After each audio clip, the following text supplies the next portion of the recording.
जिसको अक्षय नवमी भी कहते हैं। कब है? जम के बोलो जरा। कल।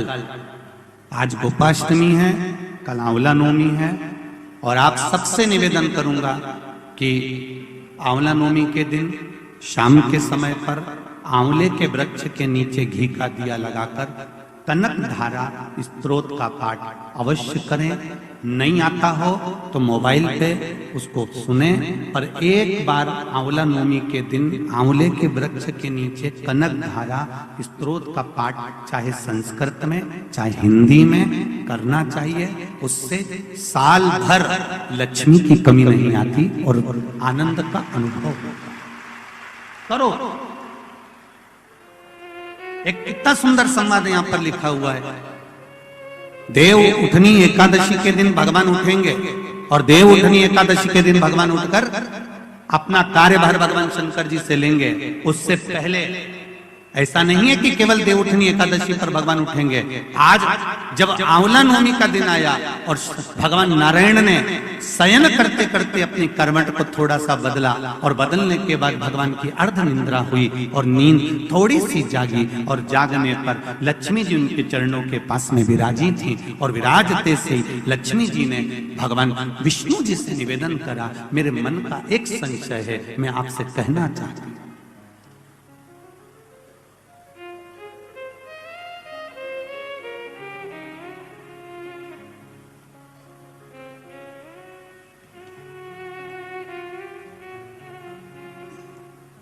ये हमारे मन का भाव है कि हम भगवान को देव सोनी एकादशी पर सुलाते हैं और देव उठनी पर उठाते हैं। पर हमारी श्रीमद् भागवत कथा कहती है, शिव महापुराण की कथा कहती है, अग्नि पुराण, पद्म पुराण, नर्मदा पुराण हमको वर्णन करती है। एक क्षण की निंद्रा ब्रह्मा जी को आई थी और ब्रह्मा जी की झपकी एक क्षण की लगी थी और हाथ से वेद नीचे गिर गए थे। वेद नीचे गिरे, हयग्रीवा ने धारण कर लिए और चारों तरफ पानी पानी हो गया और पूरी पृथ्वी पानी में जल में मग्न होने लगी। जरा विचार करिएगा, एक क्षण की निंद्रा ब्रह्मा जी को आई और वेद हाथ से चले गए और पानी पानी हो गया। और हम कहते हैं कि देव सोनी एकादशी पर देवता सोते हैं और देव उठनी पर उठते हैं। अगर 4-6 महीने जम के अगर वो सो गया तो एक भी नहीं दिखेगा, भीगण का।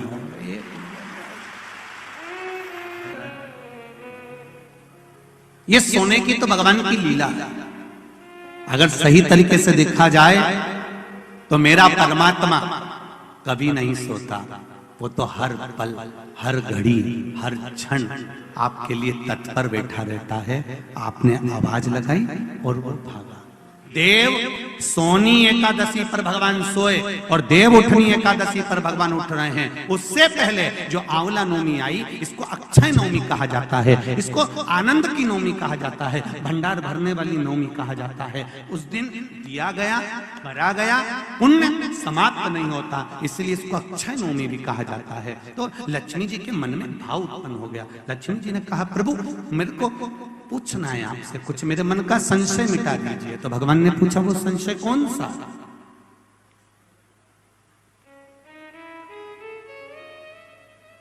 क्या संशय है आपका?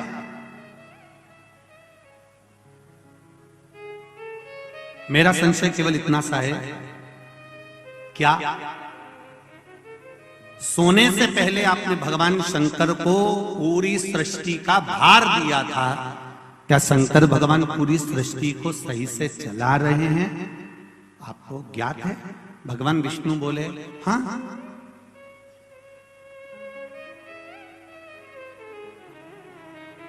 चला रहे। संशय मिटा दो। भगवान ने कहा, कौन सा संशय? मुझे थोड़ी सी परीक्षा ले। अभी तक नारायण भगवान करवट लिए थे, आज नारायण भगवान सीधे होकर पूछ रहे हैं, परीक्षा आपको लेना है? हाँ। लक्ष्मी विचार कर लेना। लक्ष्मी तुम्हारे मन में क्या शंकर भगवान के प्रति भेद उत्पन्न हो रहा है? शिव जी के प्रति भेद उत्पन्न हो रहा है? मेरा एक निवेदन पूर्ण श्रोता भाइयों से निवेदन है, शंकर भगवान पर कभी भेद उत्पन्न मत करना। क्या शिव जी को जल चढ़ाने से ऐसा होता है? क्या बेलपत्री खाने से ऐसा होता है? पहले चढ़ाकर देखो, खाकर देखो, लाभ हो तब विचार करिए कि हाँ होता है। को हम अपने जीवन में उतारें कि आंवला नवमी के दिन आंवले के वृक्ष के नीचे कुछ खाने का नियम क्यों है? बोलो, यहां से पहले लोग आंवला के पेड़ के नीचे पिकनिक मनाने जाते थे कि नहीं जाते थे? आंवले के वृक्ष के नीचे बैठते कि नहीं बैठते? क्यों? कोई तुमसे पूछे, कल के बच्चे तुमसे प्रश्न कर लेंगे, मम्मी ये आंवले के वृक्ष के नीचे क्यों पूजन करती हो? आंवले के पेड़ के नीचे क्यों जाती हो? आंवले के वृक्ष के नीचे पिकनिक मनाने क्यों जाना चाहिए? आंवले के वृक्ष के नीचे कुछ क्यों खाना चाहिए? आंवले के नीचे बैठकर दीप क्यों जलाना चाहिए? आज के बच्चे, जो विज्ञान का युग है, इस विज्ञान के युग के बच्चों को विज्ञान के साथ जोड़कर बताना पड़ेगा आपको कि आंवले के वृक्ष की महत्वता क्या है।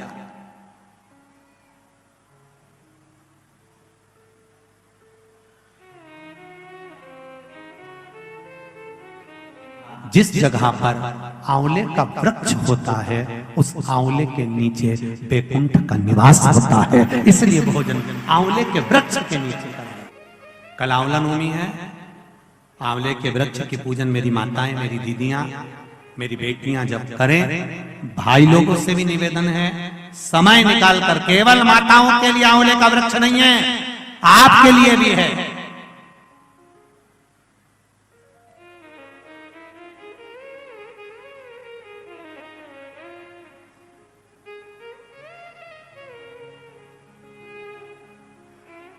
और मेरी माताओं से एक निवेदन, आंवले के वृक्ष के नीचे पूजन करने जाओ, पत्ती भी अगर पड़ी हुई है तो उसको भी थोड़ा सा उठा कर लिया ना। अगर घर का कोई व्यक्ति नहीं गया होगा तो उसको मस्तक पर घर में ही वो पत्ती लग जाएगी, तो बैकुंठ का भाव तो उसके पास तक पहुंच जाएगा। उतना भी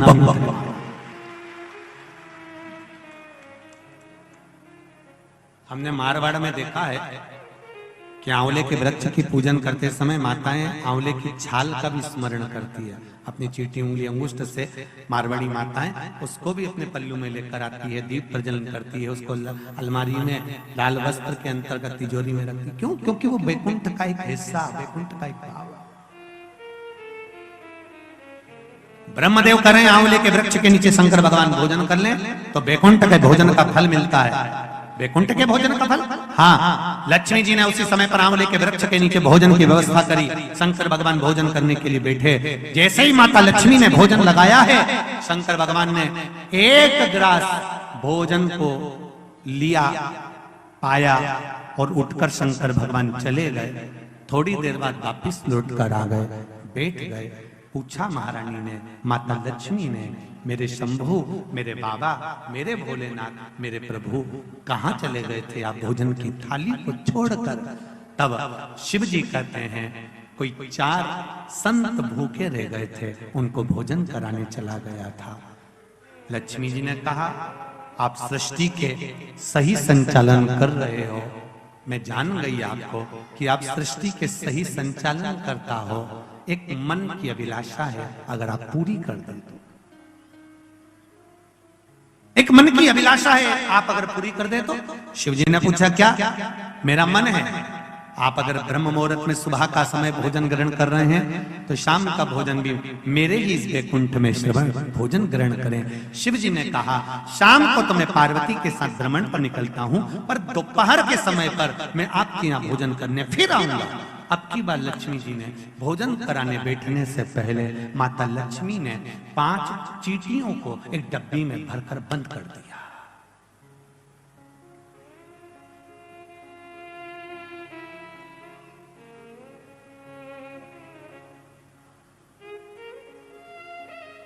पांच चींटियों को माता लक्ष्मी जी ने डब्बी में बंद कर दिया, भरकर बंद करा।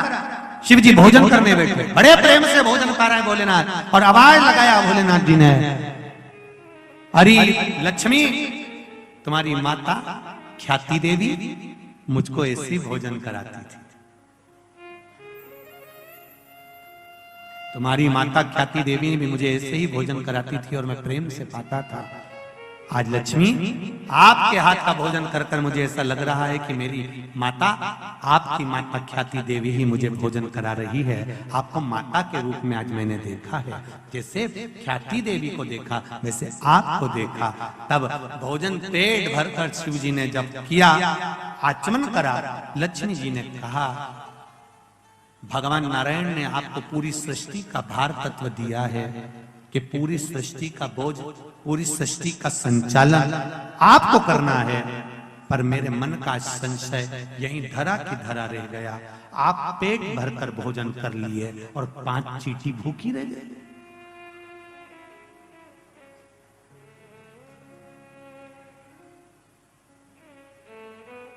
पांच चींटियां भूखी है। शिव जी मुस्कुराकर बोले, अरियो लक्ष्मी, कौन कहता है कि 5 चींटी भूखी है? कहां है चींटियां? लक्ष्मी जी कहती है डब्बी में मैंने चींटी बंद कर रखी। 5 चींटियां भूखी है और आपने भोजन किया।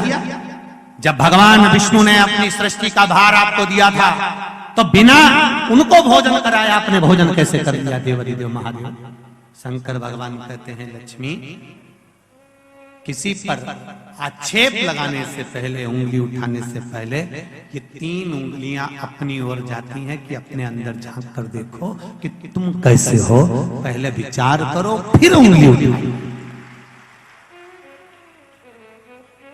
लक्ष्मी जी, पहले डब्बी में जो चींटियां हैं उनसे पूछो उनने भोजन किया कि नहीं किया। मैंने तो सुबह से चींटियों को बंद कर कर रखा है, भोजन कहां से कर लेंगे?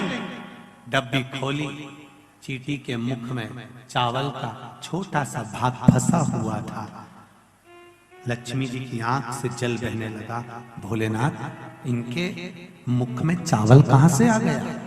शिव जी ने कहा लक्ष्मी, तू जब चींटियों को बंद कर रही थी ना, तो तुझे दोष ना लगे इसलिए तूने चींटियों के चरण को धोख लगाया था कि मेरे साथ परीक्षा में तुम शामिल हो जाओ, मेरे साथ थोड़ी देर के लिए तुम डब्बी में बंद हो जाओ।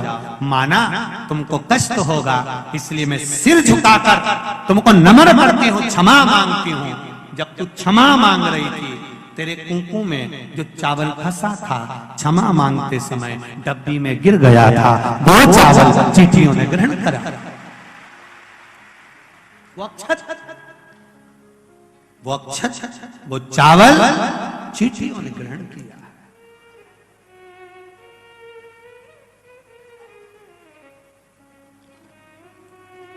महाराज, वो चावल जो चींटियों ने ग्रहण किया,